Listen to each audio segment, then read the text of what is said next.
मैं कलकत्ता के अंदर था, अभी 3 रोज पहले मैंने वहीं वो अखबार लिया था। झारखंड के अंदर ऐसा हिंदू समाज भी है कि अजीबो गरीब पुराने समय से वहां पर एक परंपरा चली आ रही है। कौन सी परंपरा? एक लड़की एक लड़के से विवाह करना चाहती है, पर माता पिता तैयार नहीं है, तो वो शादी नहीं कर पा रही है, विवाह नहीं कर पा रही है।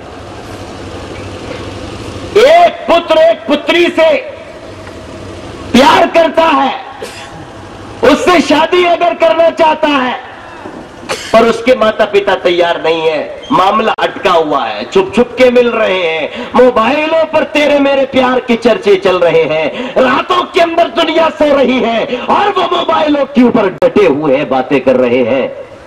ये हाल है। तो एक अजीब परंपरा, हंसी आती है पढ़कर। कैसी परंपरा? उनकी मनोकामनाएं पूरी हो जाती हैं होली पर। कैसे? होली के मौके पर अगर लड़का लड़की के ऊपर रंग डाल दे या लड़की लड़के के ऊपर रंग डाल दे, समझ लो बंधन में बंध गए, अब कोई नहीं रोक सकता, विवाह गोया के हो गया है? ये कैसा धर्म है भाई? कहां गए वो 7 फेरे? ये कैसी परंपरा? ये कैसा मजहब? तो बहुत सारी चीजें ऐसी है कि जो धर्म में नहीं लिखी है फिर भी वो चल रही है, उनको मिटाना चाहिए। और ताज्जुब होता है, हम मूर्ति के आगे हाथ जोड़कर खड़े हो जाते हैं, मूर्ति के आगे अपने आप को झुका देते हैं। मेरा कोई हक नहीं है किसी को मना करने का, जिसको जो अच्छा लगे वो करे। लेकिन जब हम धार्मिक पुस्तक के अंदर पढ़ते हैं तो पता चलता है मूर्ति के आगे झुकना मना ऋग्वेद के अंदर लिखा है, अथर्ववेद के अंदर भी मूर्ति के आगे झुकना लिखा है, और साफ तरीके से लिखा है कि तुम्हारा तो सिर्फ एक ही ब्रह्मा है, उसका कोई भी नहीं है, उस एक ब्रह्मा की कोई भी मूर्ति नहीं है, उस एक ब्रह्मा को तुम अपना दोस्त की तरीके से, बल्कि दोस्त से भी ज्यादा समझो। वो ब्रह्मा, वो परमेश्वर, वो अल्लाह, वो गॉड, वो ईश्वर तो हमेशा तुम्हारे साथ में रहा करता है, उसी को पूजा करो। अरे उसी ईश्वर ने तो संसार के अंदर तुम्हारे पास में निराशंस को भेजा है, तुम्हारे पास में एक नबी को भेजा है, तुम्हारे पास में एक परमेश्वर को तुम्हारे पास में एक नबी को भेजा है, वो तुमको अच्छी शिक्षा प्रदान करने के लिए आया है। लिखा हुआ है मेरे प्यारे भाइयों, पहचान लेना, पहचानने के अंदर गलती न कर देना। 8 बातों को लिख दिया गया, यहां तक के बता दिया गया कि नंबर 1 प्रज्ञा। प्रज्ञा का मतलब वो 8 बातें जिसके अंदर होंगी, दुनिया के अंदर 8 बातें जिसके अंदर होंगी, वो 8 बातें जिसके अंदर होंगी वही नबी होगा। 8 बातें अगर संसार के अंदर किसी के अंदर होंगी वही सारे के सारे लोगों का जगत गुरु होगा। 8 बातें अगर किसी के अंदर होगी वही विश्व नेता होगा। वो 8 बातें कौन सी है? डिटेल में जाऊंगा। नंबर 1 प्रज्ञा, नंबर 2 कुलीनता, नंबर 3 इंद्रिय दमन, नंबर 4 ऋषियुत ज्ञान, नंबर 5 पर पराक्रम, नंबर 6 पर बहुभाषी, नंबर 7 पर दान, नंबर 8 पर कृतज्ञा।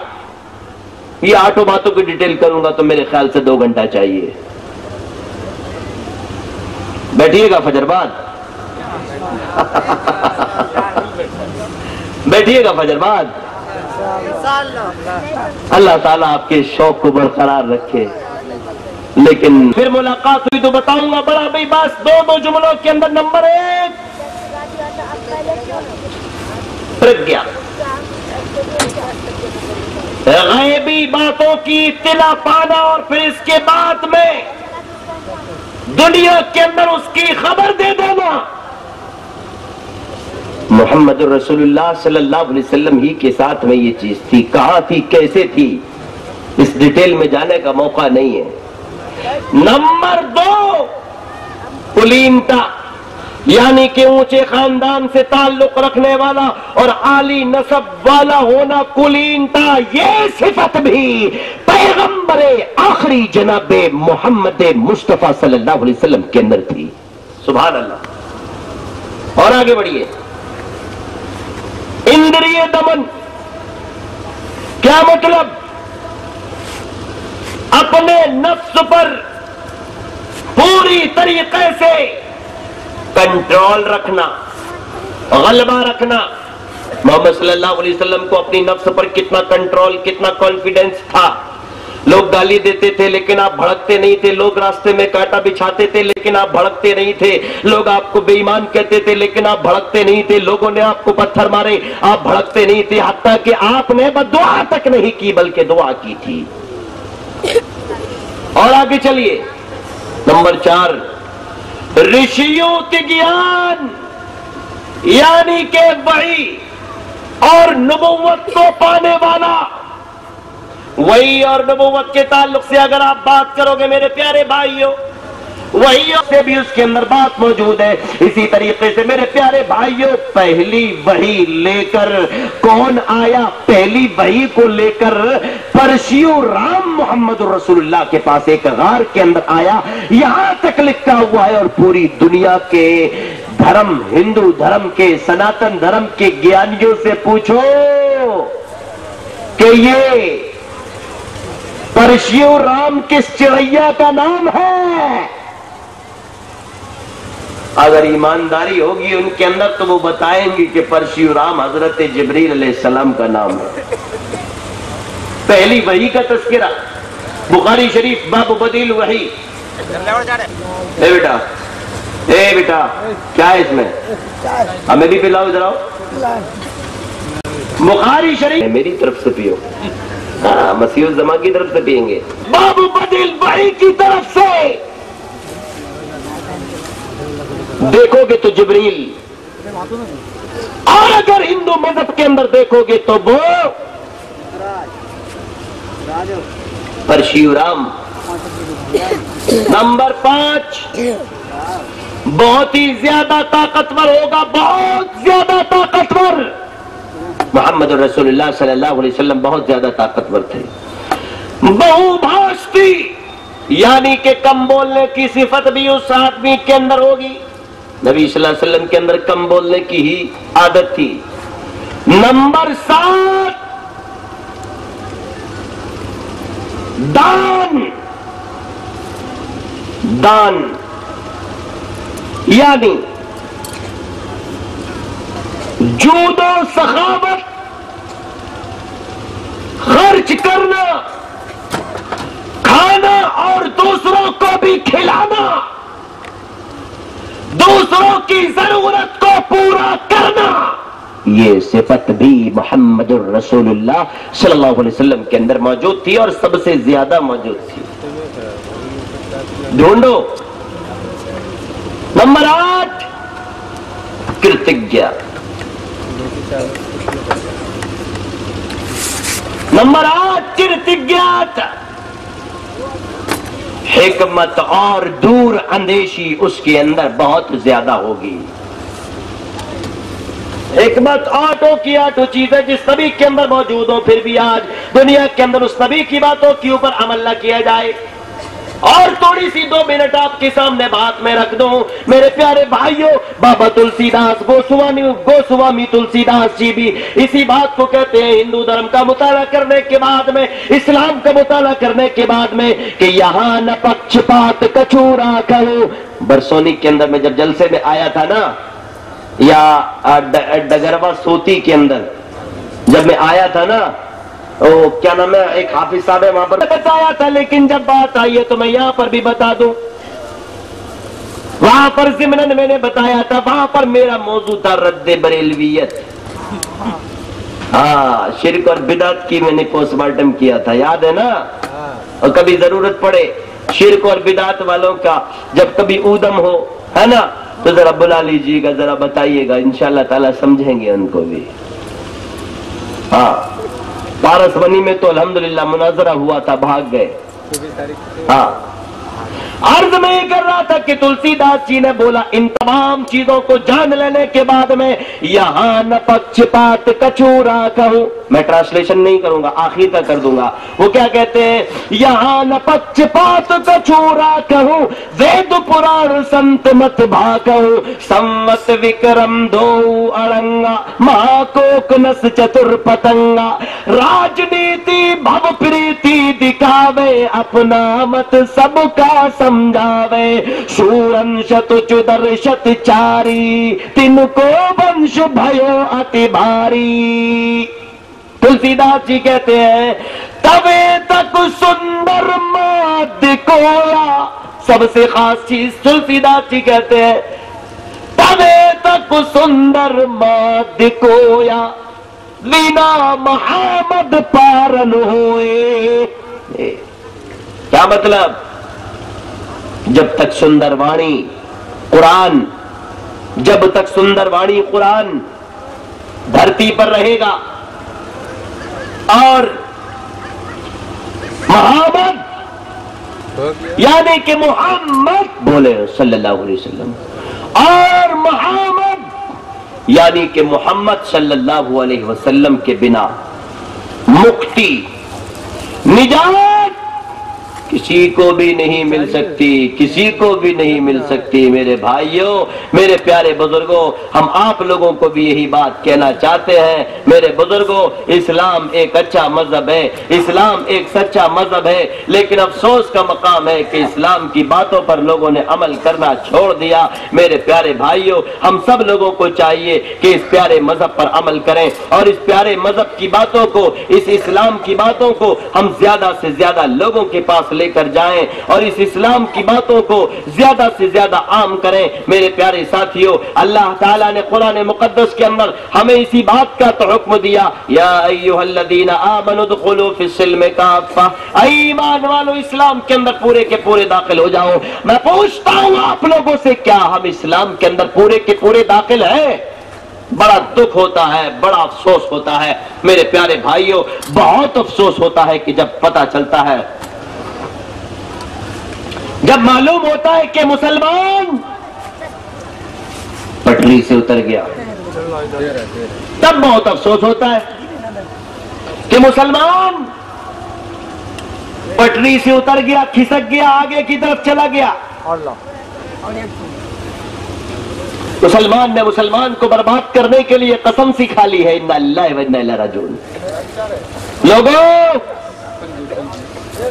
आज मुसलमानों के अंदर घुटन है, टुकड़े टुकड़े हैं, टुकड़े टुकड़े। हया करो, अल्लाह के अजाब से डरो, अल्लाह बर्बाद कर देता है। जापान में जलजला आया, पता है ना आप लोगों को? पता है क्यों आया जलजला? अल्लाह ताला को मजा आ रहा था वहां के लोगों को मारने में, अल्लाह ताला को अच्छा लग रहा था वहां के घर गिराने में। क्या अल्लाह ताला को अच्छा लग रहा था मासूम बच्चों को इनको मारने में? सवाल है। कोई स्कूल जा रहा था, कोई खा रहा था, कोई पी रहा था, कोई सो रहा था, कोई निकल रहा था, कोई आ रहा था, कोई 5 साल के बाद पहुंचने वाला था और अचानक जलजला आया, मकान के मकान जमीन में चले गए, पानी चढ़ गया, हवा भी चढ़ गई, तूफान भी चढ़ गया, है ना? ये भी नुकसान, वो भी नुकसान, स्कूल जमीन में घुस गए, एक हवाई जहाज ही गायब हो गया, एक ट्रेन ही पूरी की पूरी गायब हो गई, जमीन फट गई, पानी हावी हो गया, हवा हावी हो गई। क्यों? वजह है, अल्लाह को जिन लोगों ने चैलेंज किया, अल्लाह ताला ने उनको तमाचा मारा। क्यों? पूरे जापान के अंदर पाबंदी लगाई थी उन कमीने लोगों ने, पूरे बेल्जियम के अंदर पाबंदी लगाई थी उन जलील और कमीने और इस्लाम के दुश्मनों ने कि कोई भी कलमा पढ़ने वाली अगर बुर्का पहन कर निकलेगी तो $300 से जुर्माना लगेगा। अजाब नहीं आएगा? बोलो। इसी जापान के अंदर पाबंदी थी और आज भी कानून है कि कोई स्टालिन के लिए नहीं खोला जाएगा तो अजाब नहीं आएगा। इसी जापान के अंदर जिसकी राजधानी टोक्यो है, कानून है कानून कि किसी भी मस्जिद के अंदर माइक से हारन के जरिए से अल्लाहु अकबर अल्लाहु अकबर ये प्यारे अजान के अल्फाज नहीं कहे जाएंगे, यानी कि अल्लाह की बड़ाई को बयान नहीं किया जाएगा, तो क्या अजाब नहीं आएगा? जमीन नहीं फटेगी? मैं कह रहा हूं अल्लाह के अजाब से हमें और आपको भी डरना चाहिए। ओ शराब पीने वालों, अल्लाह के अजाब से डर जाओ। और जुआ खेलने वालों, उससे डर जाओ कि जिसने तुमको पैदा किया है। बस, कोई लंबी चौड़ी बात नहीं, कोई लंबी चौड़ी बात नहीं।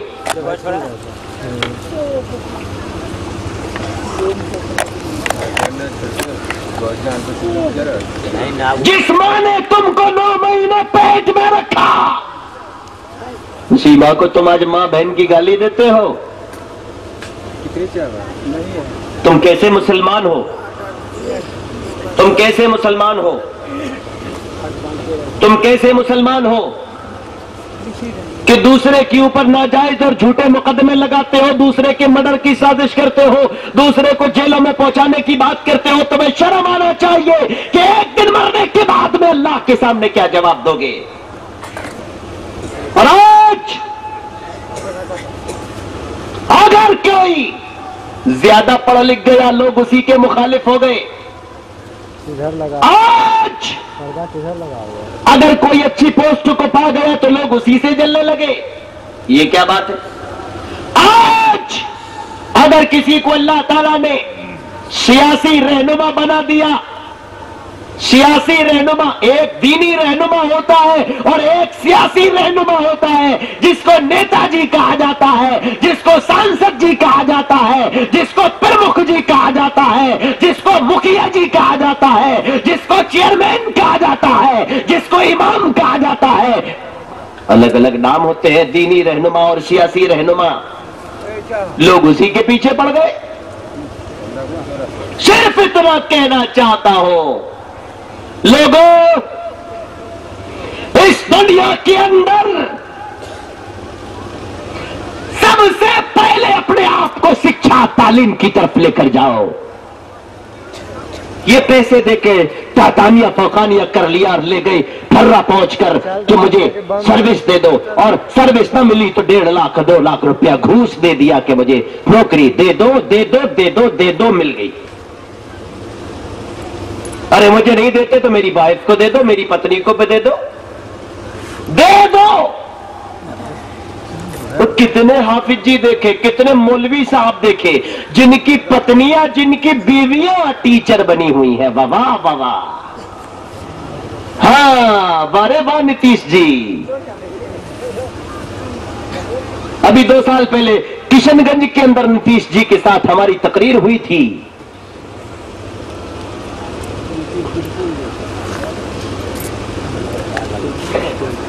हम लोग अल्लाह के बंदे हैं, अल्लाह के सामने हाजिरी देने वाले हैं। आज तक हमने इत्तेफाक नहीं किया कि किसी को अपना सबसे बड़ा इमाम मान लेते। आज तक हमने इत्तेफाक नहीं किया कि अपनी पंचायत का अपना एक मुफ्ती चुन लेते। आज हम अपना मुकदमे खाकी वर्दी वालों के पास, गैर मुस्लिम भाइयों के पास लेकर जाते हैं, भला वो क्या फैसला करेंगे। आई काश हम अपने फैसले, अपने झगड़े खत्म कर देते। और अगर कभी कभी हमारे और आपके समाज में झगड़ा हो भी जाता तो हम मौलवी साहब के पास अपना झगड़ा लेकर आते, मदरसा सिद्दीका डगरवा के अंदर अपना मुकदमा लेकर आते, या दमका के मदरसे के अंदर अपना मुकदमा लेकर आते, या जामिया खुलफाए राशिदीन पूर्णिया के अंदर अपना मुकदमा लेकर जाते कि मेरा फैसला कर दीजिए। और फईदा तनाज़अतुम फी शैइन फरुद्दूहु इलल्लाहि वर रसूल। कुरान भी यही कहता है। लेकिन आज मुसलमान इतना गया गुजरा हो गया, लोगों को मर्डर करने के लिए प्लान बनाता है। मुसलमान इतना गया गुजरा हो गया कि मेरे प्यारे भाइयों, दूसरों के ऊपर झूठे मुकदमे लगा दिया करता है, झूठे गवाहों को खरीदा करता है, वकीलों को खरीदा करता है। अपनी दौलत को मस्जिद के अंदर देने के बजाय, अपनी दौलत को मदरसे के अंदर देने के बजाय दूसरे की तजलील के लिए, दूसरे को नीचा दिखाने के लिए इस्तेमाल करता है। छोड़ेंगे आज के बाद इन हरकतों को इंशाअल्लाह। शराबी बहुत आम हो गए हैं। एक जमाना था कि आदमी बीड़ी पीता था तो सामने से अगर कोई दाढ़ी वाले बुजुर्ग आ रहे होते थे तो फटाक से पीछे कर लेता था। बोलो ऐसा था ना? देखो सारे लोगों की गर्दनें हिल रही हैं। था। और आज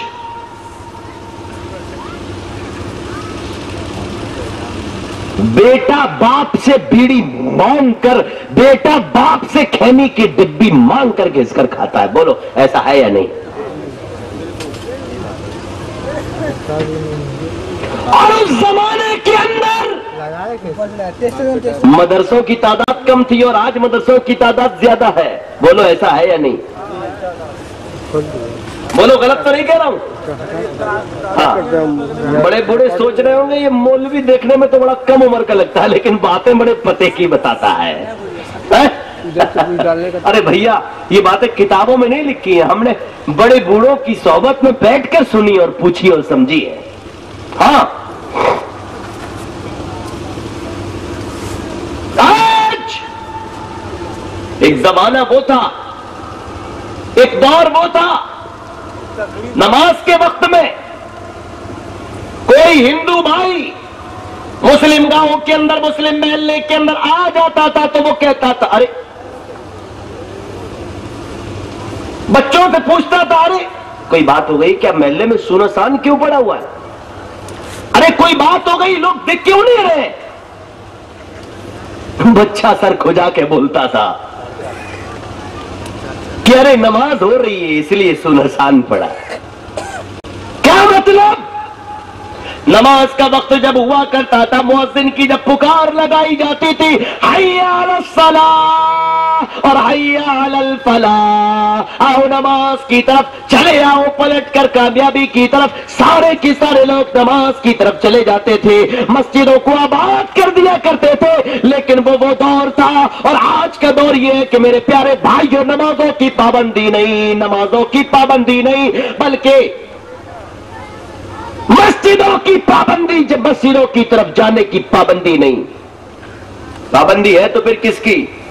रोजाना रात को 10 बजे सोने से पहले पौवा खरीदने के लिए भट्टी पर शराब की जाना है, जाना है, जाना है पाबंदी से। बोलो ऐसा है या नहीं? बोलो। अब एक फतवा और मैं आपको बता दूं, जब आ गई ये बात शराबी के ताल्लुक से बताओ। अभी कल एक शख्स ने सवाल किया था, आप लोगों को भी ऐलान किया गया, मैं फिर आपको बता दूं, आप लोगों को अभी अगर कोई कैसा भी सवाल हो आप लोग लिखकर स्टेज पर भेज दीजिए ताकि मैं जवाब दे दूं। एक आदमी सवाल लिखेगा, सबको फायदा होगा। अक्सर हमारे प्रोग्रामों में ऐलान कर दिया जाता है, इतने इतने पर्चे इकट्ठे हो जाते हैं, 2 घंटा तकरीर होती है, 1 घंटा जवाब दिए जाते हैं, सवालात और जवाबात की नशिस्त। हाँ तो वक्त तो कम है, फिर भी अगर आप चाहे तो लिख कर दे सकते हैं।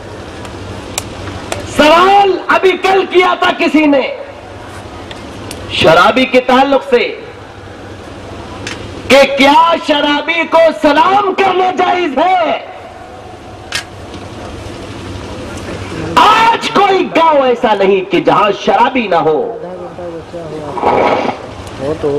खुदा की कसम, कोई पंचायत, कोई गांव ऐसा नहीं कि जहां पर शराबी गधे की तरह, गधे के पेशाब की तरह पीने वाला पानी यानी कि खमर, शराब की ड्रिंकिंग करने वाले ना हो।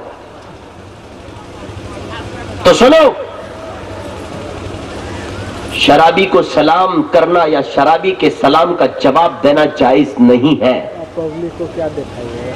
आज के बाद शराबी को सलाम मत करना। आज के बाद शराबी अगर शराब की हालत में सलाम करे तो जवाब भी ना देना, क्योंकि शराबी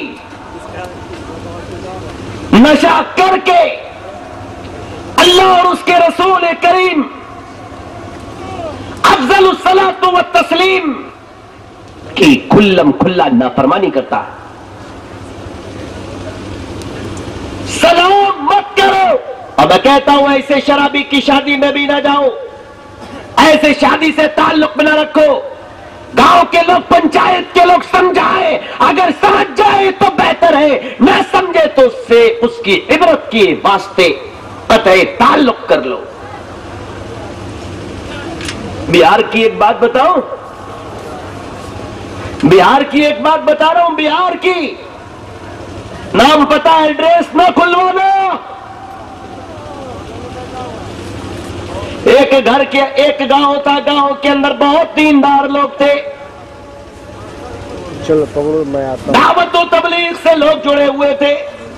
अचानक घर के अंदर एक आदमी का इंतकाल हो गया।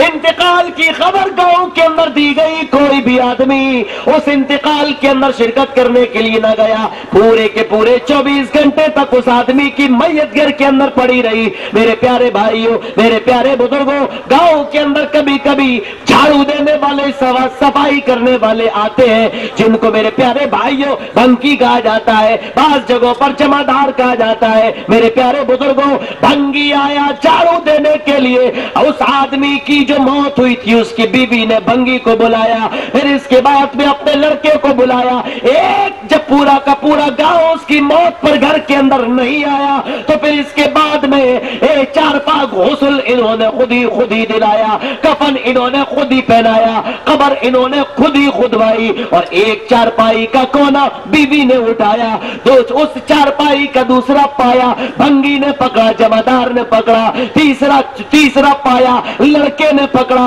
चौथा पाया लड़की ने पकड़ा। बाप को उठाकर ले गए। एक तरफ जमादार, एक तरफ बीवी, एक तरफ बेटी, एक तरफ बेटा। पूछा गया, तुम्हारी शौहर की मौत की क्या खबर गांव के अंदर नहीं गई? औरत ने बताया, हाँ पूरे गांव को पता है मेरे शौहर की मौत के बारे में, लेकिन पूरे गांव के अंदर मशवरा हो चुका है।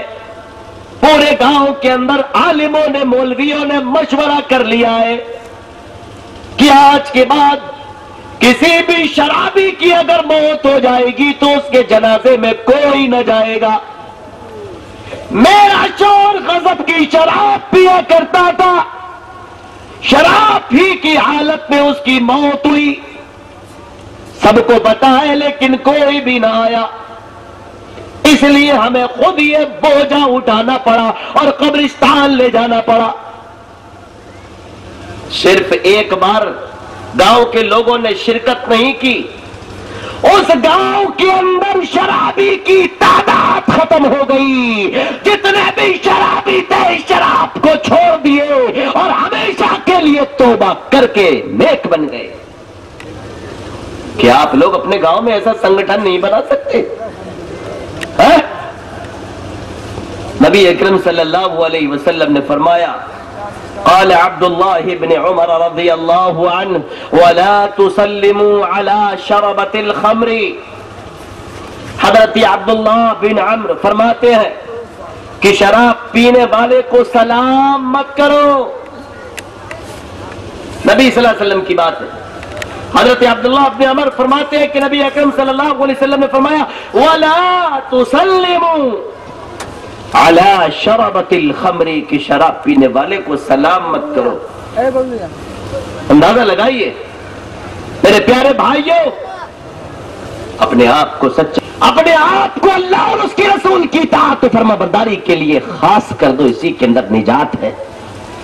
अपने आप को 2 गज जमीन के टुकड़े कब्र से डरा लो और नेक काम कर लो, इसी के अंदर निजात है। मेरी माओ, मेरी बहनों, आज की अजीम उश्शान कॉन्फ्रेंस के अंदर हजारों की तादाद में जहां मर्द है तो वहां औरतें भी आई हैं। दूर दूर से ट्रैक्टरों के अंदर भर भर के, गाड़ियों के अंदर बैठ बैठ कर आई हैं। मुझे मालूम है एक बड़ी तादाद के अंदर औरतें, माए